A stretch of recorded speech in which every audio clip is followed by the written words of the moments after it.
Colorado health officials say they're starting to see signs of progress in the fight against a sharp rise in syphilis cases, including cases passed from pregnant mothers to their babies. Denver 7's Sophia Villalba has more on new testing and treatment efforts that health leaders say have the numbers moving in the right direction. State health officials say Colorado saw a major increase in syphilis cases from 2018 to 2023, especially congenital syphilis, which is when infection passes from mom to baby during pregnancy. The Colorado Department of Public Health and Environment says congenital syphilis cases increased more than 7 times over a 5-year period, prompting the state to declare an epidemic in 2024. The governor then calling it a real danger for Colorado newborns. But now we're seeing a shift in finding out why. Provisional data shows the state recorded 64 congenital syphilis cases in 2024 compared to 44 in 2025. Overall cases also appear to be trending down from more than 3,200 cases in 2024 to 2,400 cases last year. State epidemiologists say increased testing may have temporarily boosted reported cases in 2024, but they are hopeful the latest numbers show those interventions are starting to work. One of the things that we put in place in Colorado in 2024 was this really significant emphasis on increasing screening and then increasing treatment for individuals that screen positive. And so those two actions have been really important for us to try and stabilize and ultimately decrease the number of syphilis and congenital syphilis cases that we're seeing. And state health officials tell me early testing during pregnancy is critical because syphilis is treatable with antibiotics when caught early. For Denver 7, I'm Sophia Villalba. Thank you for that report, Sophia. A Lions bike shop owner is raising concerns about a proposed Boulder County pilot program that could restrict which days certain user groups can access specific trails. County leaders are concerned about safety and user conflicts. Boulder County Parks and Open Space is exploring a plan that would rotate access days for certain high-traffic trails, separating hikers, horse riders, and bikers. The county says the program is aimed at enhancing safety, but Dave Chase, the owner of Redstone Cyclery in Lyons, worries the pilot could unfairly target bikers, removing trail days for those on 2 wheels while allowing hikers access every day. He also argues the program wouldn't solve the problem it's designed to address. If you take one day where bikes can't come to town, it's not just the bike shop losing business, it's the beer and pizza place next door, it's the coffee shop across the street, it's the liquor store, it's the weed store, everybody loses. It's an economic negative for Lyons. Boulder County Open Space says nothing has been decided yet and is collecting feedback and safety data before any permanent changes are made. Coming up on Denver 7 News this Saturday morning, Colorado's 2026 rafting season is now underway. What you need to know before hitting the water.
Whitewater rafting is in full swing this weekend across Colorado. Denver 7 was there as the first few rafts hit Clear Creek in Idaho Springs yesterday morning.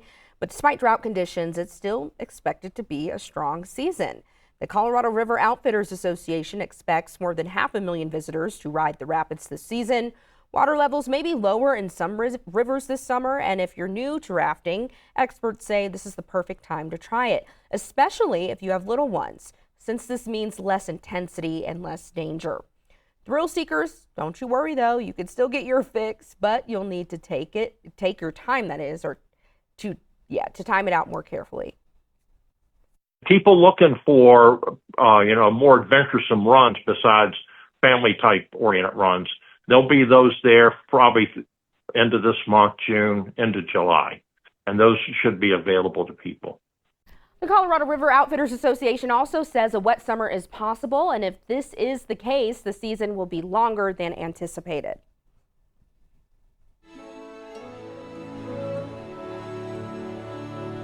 A couple of weeks ago, we shared with you the story of a Boulder High School junior who wrote an article about the school's upcoming birthday. 150 years, just like Colorado. Now we're taking you to the birthday party. Denver 7's Mike Castellucci was there and tried to keep up with the afternoon of celebration.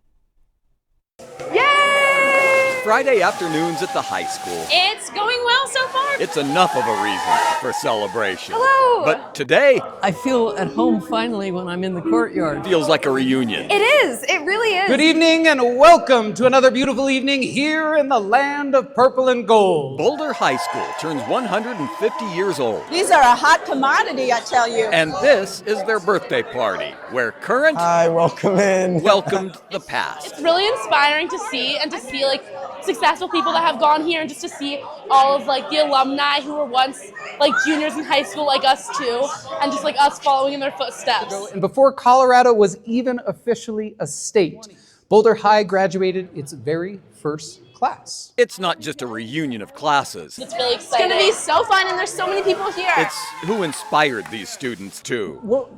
And this is one of my favorite former students.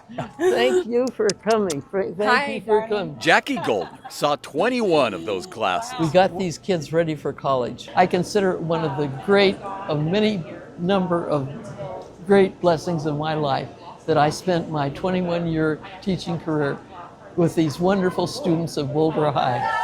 Yes, I will. The party planner is Emily Gallego. Thank you so much for everything that you've done. 2 weeks ago, the Boulder High School librarian and teacher said, I have never planned an event bigger than my own birthday party before. Today, Welcome to Boulder High. she has everything Hi, is the projector set up with the slideshow? under Control F. control. Shared it with you. Yep. We're good to go. Thank you for everything. Jackie got to see her favorite student, Hello, welcome. Welcome back to Boulder High School. and this birthday party So happy to have felt you like the here. best reunion ever. Hello, welcome. So happy to have you. In Boulder, Mike Thank Castellucci, you. Denver 7. I knew I was going to be the daycare in the family, and I welcomed it. I loved it. That's just another chance for me to be mother all over again. Coming up, hear from a Denver grandmother helping other grandparents who are raising their grandchildren through a unique support group. But first, let's check back in with Stacy. Well, good morning. We have plenty of sunshine out there now. We have chances for severe weather later today, especially to the east of Denver, out across the plains, even a chance for tornadoes. We'll talk more about this in depth in just a few minutes.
For many grandparents, retirement doesn't look like slowing down. It looks like stepping back into parenting. Denver 7's Richard Butler introduces us to a local woman helping raise her grandchildren while also helping other families heal through storytelling and support.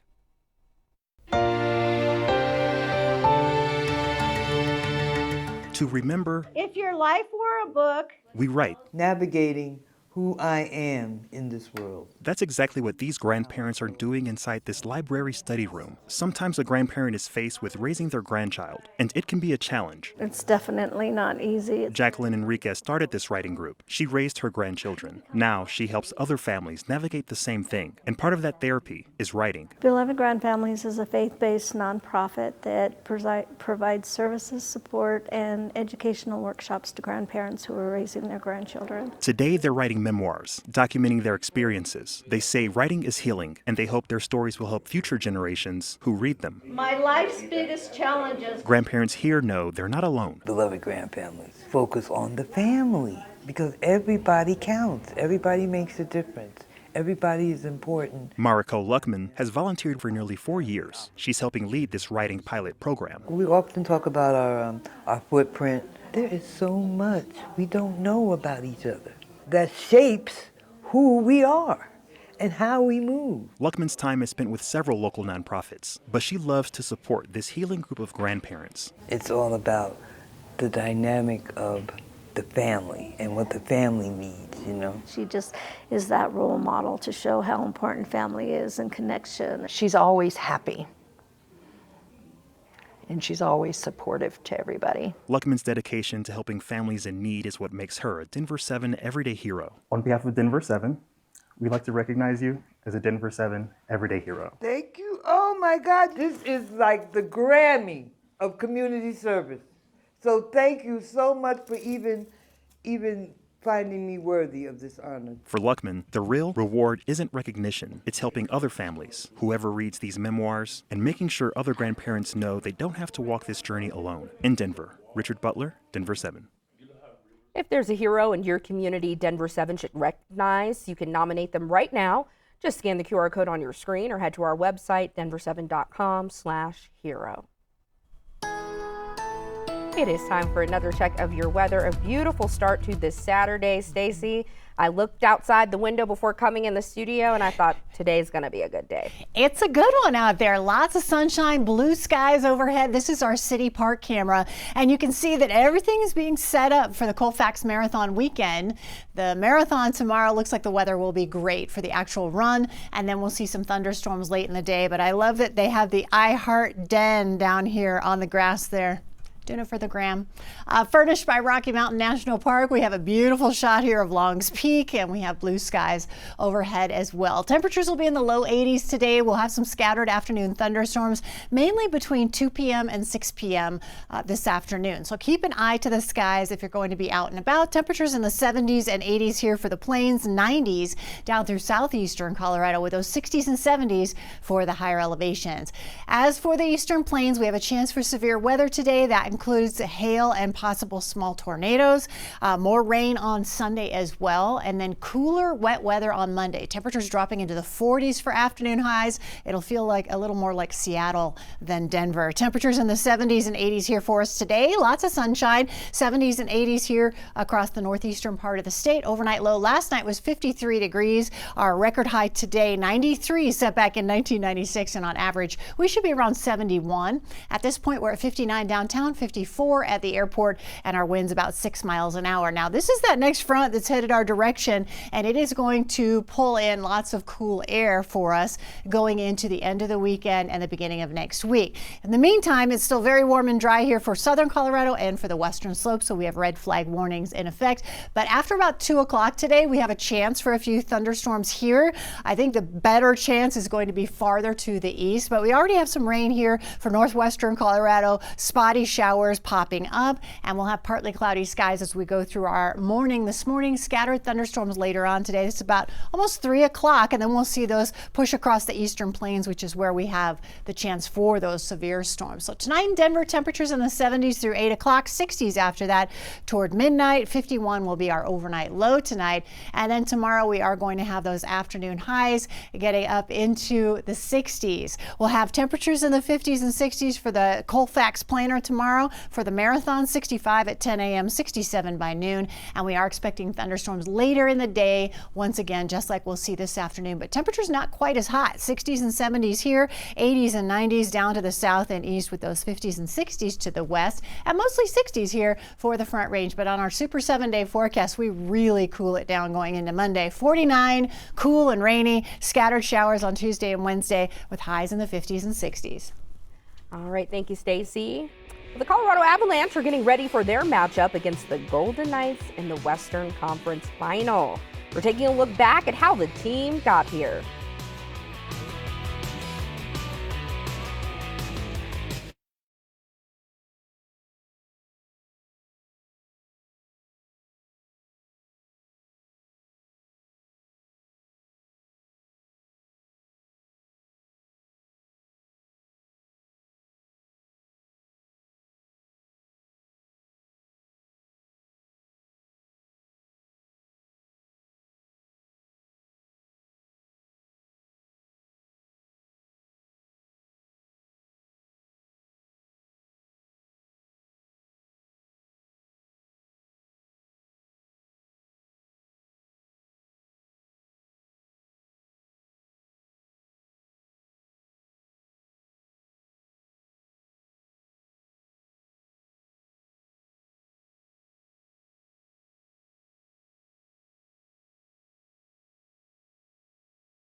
Welcome into Denver 7 Sports. I'm Brady King, and the Western Conference Finals are set. Our Colorado Avalanche versus the Vegas Golden Knights, or as The Avs put it on social. Force of nature versus chess piece.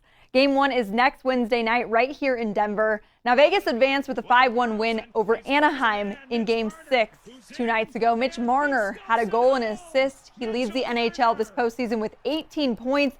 Jack Eichel has 14 assists, and Pavel Dorofeyev leads the league with 9 playoff goals. So yes, this Knights team is legit. But right now, it's tough to imagine any team playing better than Colorado. Let's run it back to Wednesday night. Colorado trailed 3-1 entering the third period. Then they were able to score not once, but twice in the final 5 minutes to tie it up and force overtime. Nathan McKinnon coming up with that game-tying goal, somehow finding the tiny opening in the net right there. He is unreal. Later in overtime, Brett Kulak plays hero. Did not have that on my bingo card, but I love it. That's what makes this team so tough, their depth. It just shows you need literally everybody to win, even a series in this league. It's so difficult, so up and down the lineup. I saw before the game we have 16 or 17 guys with goals. Was that your first one? Yeah. So another guy with a goal. So, I mean, that's a great stat. That's the stats you want to see. Team stats, and everyone's chipping in. Great to see team stats. Also great to see Nate smile. We love that. The Avs are back in the Western Conference Finals for the first time since their 2022 Stanley Cup run. The Avs went 2-1 against Vegas in the regular season, and the last time these teams met in the playoffs, Vegas won in 6 in the second round in 2021. So it's time for Colorado to get some revenge and to get one step closer to hoisting that cup. Now, the Broncos' schedule is out, and let's just say they will be tested early on. Denver faces 5 playoff teams in the first 6 weeks. 3 primetime matchups in that stretch. Now, this is my 5th year covering this team, so let's rapid fire the 5 games I'm most excited about. Of course, week 1 in Kansas City, a divisional game. Enough said. Week 6, the Super Bowl we did not get to see last year, Seahawks versus Broncos. Week 12, the Broncos' first ever Black Friday game in Pittsburgh. Week 16, Christmas Day against the Bills in a playoff rematch. Bo Nix, Josh Allen, what more could you ask for from Santa on Christmas Day? Now, week 17, way down there, a rematch of last year's AFC Championship against New England. Hopefully no snow, but it will be January in New England. So again, very possible. That's my top 5. Football season will be here before we know it. Now, the Summit FC is back on the pitch tonight, hosting the Orlando Pride at Dick's Sporting Goods Park. Denver is coming off a huge 4-1 win over the Houston Dash, a result that gave the club a ton of confidence and energy this week. But the challenge gets tougher against Orlando, led by the league's top goal scorer, Barbara Banda. She got 8 goals through 8 games. Head coach Nick Cushing says he likes how this team matched up with the Pride earlier this season in a 1-1 draw, and they're going to stick to that game plan for the most part. We played really well in the first half there, so I think we've got good film of the game plan there, and although we're playing a little bit of a different sort of way at the moment, the principle of how we're going to try and attack and how we're going to try and create chances will be the same. I think using the video from the film from the Houston game, we spoke a lot about creating big chances like Delaney's header. You create that chance 10 times, you score it 10 times. And that's the sort of aim for us, is to try and open Orlando up and get those big chances. So it'll be a 6:45 kickoff tonight at Dick's Sporting Goods Park. We'll have those highlights for you later tonight on Denver 7 Sports. Thank you, Brady. And if you plan on betting on your Broncos or Denver Summit FC, more regulations on sports betting will soon be in place in Colorado as soon as Governor Polis signs a bipartisan bill. But lawmakers in our state are warning that prediction markets, websites that allow users to trade or predict real-world events, including sports and pop culture, are operating outside of regulations. Colorado Attorney General Phil Weiser joined a bipartisan group of 41 state attorneys general to publicly argue to the Commodity Futures Trading Commission that prediction markets are gambling, and companies like Kalshi and Polymarket are getting around regulations using a loophole. For my upcoming episode of Real Talk with Micah Smith on sports betting, David Jack Farahi, Metropolitan State University of Denver affiliate professor, explains that loophole. There are 2 really big states that don't have legal sports betting today. Those are California and Texas. The prediction markets came in to be able to say, well, you can bet on us, because we're not regulated by the gaming authority. We're regulated by a federal authority, the CFTC, and the CFTC says that you can bet on us. You can watch the full episode Sunday at 5:30 p.m. right here on Denver 7. We'll be right back.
Thanks so much for staying with us here on this Saturday morning. Grab your cup of coffee because we want to get to some headlines as well as your weather. Let's take a live look outside from our Lookout Mountain camera. A beautiful start to the day, so I hope your Saturday plans at least include a little bit of something outside. Let's get to meteorologist Stacey Donaldson. Stacey, I just can't get over how beautiful the sun is this morning. It's so gorgeous out there, and thanks for the reminder on the cup of coffee. I think I need to go for number 2 at this point. We have lots of sunshine out there, and we are going to see temperatures in the 80s this afternoon, but we also have a chance for severe weather later on today. Temperatures right now are in the 50s from downtown to the airport, and our winds out of the northwest at 6 miles an hour. Expect highs back in the low 80s again today. Kind of our last warm day before some big changes head our direction. Temperatures in the 70s and 80s here for the Front Range as we head into our afternoon. 79 for Erie, 78 for Boulder, and 76 for Castle Rock. Farther to the west, 60s and 70s for highs, and we'll still be in the 90s here for southeastern Colorado. But we also have a red flag warning in this area with all that heat. The same for the western slope all the way up toward Aspen and Vail as well with that red flag warning. Another thing we're watching is the threat for severe weather today. Chances for tornadoes here into the central plains, but also into extreme eastern Colorado. Otherwise, in the yellow shaded areas, we have chances for some hail later today. So we'll talk more about this in depth in just a few minutes. Yeah, I need to hear more about that, Stacey. Thank you. We are following a developing story from overnight out of Adams County. Adams County Police confirmed a shooting at 89th Place and Oakwood Street. This happened around midnight in the Shaw Heights neighborhood. Not a lot of information is available at this time. This is still an active investigation, but we are working to gather more details. We will bring that to you as soon as they come into our newsroom. An investigation is underway to find out what led up to a deadly crash on I-25 in Douglas County yesterday. Northbound lanes were closed from Founders Parkway in Castle Rock to Hess Road in Castle Pines. Colorado State Patrol tells us 3 vehicles were involved. A 31-year-old man from Aurora died at the scene. A 58-year-old woman from Castle Pines was taken to the hospital. We are working to learn how she is doing today. Police have arrested and charged a man in connection to several fires in Castle Rock. 46-year-old Caleb Bishop is charged with arson, trespassing, tampering, and theft. 2 fires were set on Monday and Wednesday this week, both at the Hideaway Bar and Grill. No one was hurt, but authorities say the fires caused extensive damage to the restaurant.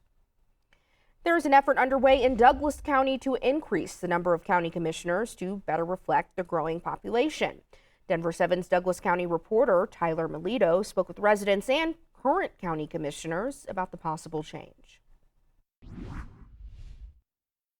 We've gone from 70,000 residents to almost 400,000 residents. As Douglas County continues to grow, some residents like Kelly Mayer are asking, is it time to increase the number of county commissioners from 3 to 5? Mayer says the adding of commissioners would allow for better representation. Only 2 are required to make a decision. There's a $600 million budget. That's a lot of money for only 2 people to make the decisions on. Right now, the initiative is working to get 15,000 signatures from residents to get the issue on this November's ballot. If that happens, voters will have 3 options. Vote for the creation of 5 commissioner positions who would each represent a district. Vote for the creation of 5 commissioner positions with 3 representing a district and 2 at large, or vote against the measure entirely. Matt Smith plans to vote against. Things are going really well in the county, so why mess with something that's working? Smith is the first vice chair of the Douglas County Republican Party. The party estimates adding commissioners would cost an additional $500,000 a year, not to mention what Smith calls hidden costs. The salary's not it. You have benefits overhead on top of that. You have retirement. You have other things. While this measure isn't backed by the county in any fashion, current county commissioners are weighing in. Commissioner Abe Layden saying to me in a statement, quote, "Things rarely improve by adding politicians." I had a chance to sit down with Commissioner George Teal on Friday. Do I support the petition being circulated? I'm 100% supportive of that. Teal says he would prefer the option that would have 3 commissioners representing a district and 2 commissioners at large. That doesn't only give me the opportunity to run for 8 more years as a county commissioner. It effectively ends term limits in Douglas County, Colorado. But he says ultimately, it comes down to the voters. In Douglas County, Tyler Melito, Denver 7. Tyler's focused on covering issues and highlighting solutions in Douglas County. If you have a story idea for him from the community, scan that QR code on your screen for ways to connect with him. You can also email him directly at tyler.melito@denver7.com. We have an update for you from inside the Cherry Creek School District. After a months-long investigation, the head of human resources and wife of the former superintendent will be terminated for cause. Brenda Smith has been on paid administrative leave since February 2nd. Her husband, former Superintendent Chris Smith, resigned in January after Denver 7 Investigates reported on what insiders called a toxic culture. The school board released a statement yesterday saying, quote, "Based on the personnel investigation, significant policy violations occurred. We will not be paying out any of the additional benefits as this is a for-cause termination." Denver 7 Investigates spent months digging into the culture within Cherry Creek schools. You can catch up on all of that previous reporting right now on denver7.com/investigates. In national news, a deadly explosion and fire at a Maine lumber mill is now under investigation after 1 firefighter was killed and at least 10 others were hurt.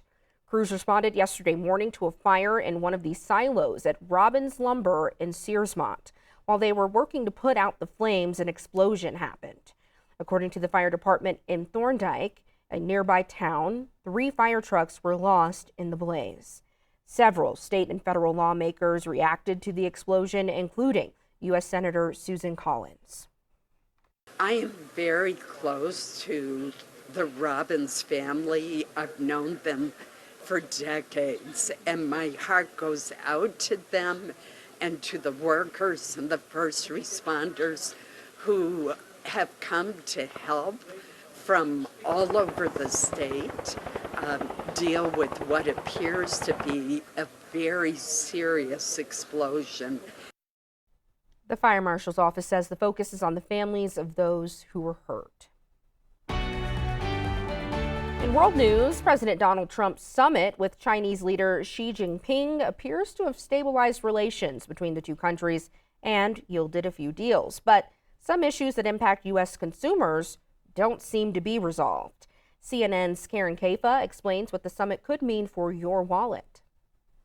President Donald Trump winding down face-to-face meetings with Chinese President Xi Jinping on Friday. We've settled a lot of different problems that other people wouldn't have been able to settle, and the relationship is a very strong one.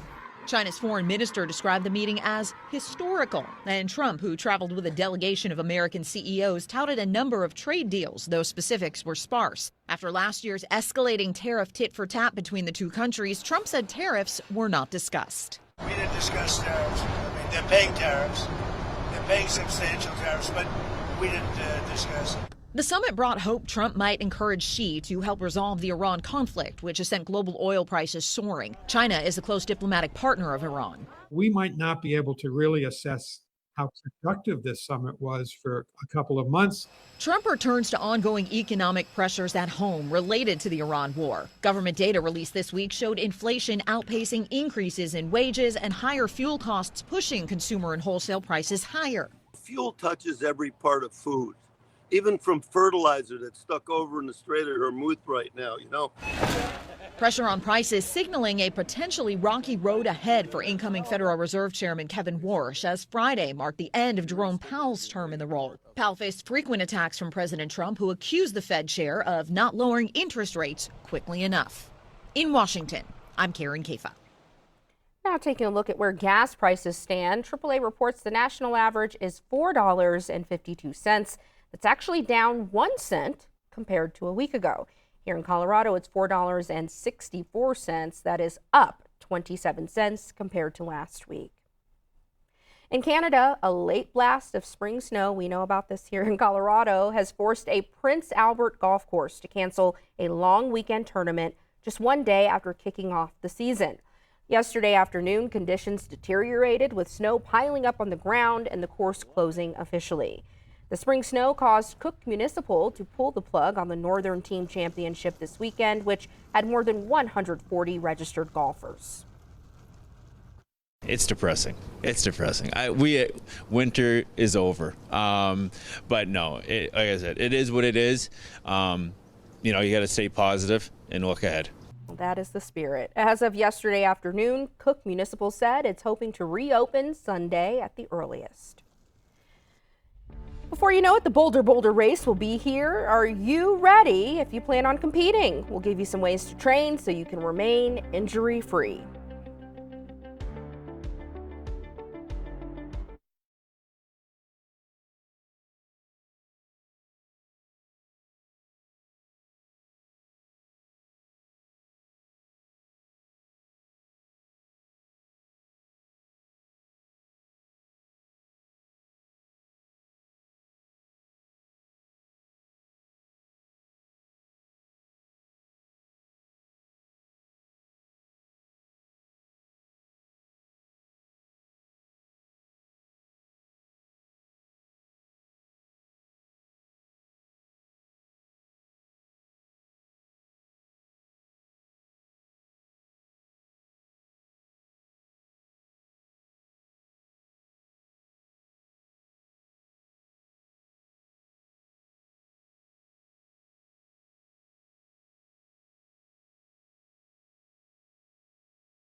The Colfax Marathon is back this weekend, celebrating 20 years. Thousands of runners are expected in the two-day event happening today and tomorrow. The half marathon and urban 10-miler have sold out, but spots are still available for the marathon on Sunday. And heads up, if you are planning on using RTD, this will impact the D, H, and L lines. We're getting closer to a big and bold tradition here in Colorado. The Boulder race falls on May 25th this year. Just a reminder, race weekend or race day registration will not be offered this year. Organizers say you should register as early as possible because they're already getting close to capacity. You can see on the QR code on your screen for info on how to sign up. This week, we spoke with a running coach about ways to help runners avoid injury. Any training that you do, you need to be somewhat cautious of not doing too much too soon. Study the map and come with a plan. Maybe jog and walk the course a little bit so you know what you're into. Denver 7 is a proud sponsor of the Boulder. Organizers are preparing for more than 50,000 registrations. One West Denver community says they are feeling the heat more than most. What they are doing to try to beat the high temperatures. But first, a quick check of the weather with Stacy. Well, it'll be a warm one for us today. Highs in the low 80s, but we are going to be tracking some severe weather later today. Looks like we have chances for hail and tornadoes here across extreme eastern Colorado, but also chances for some stronger thunderstorms later today closer to home. We'll talk more about that coming up in just a few.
We have all felt the heat these past few months, but one West Denver community says they feel it more than most because they're lacking natural shade.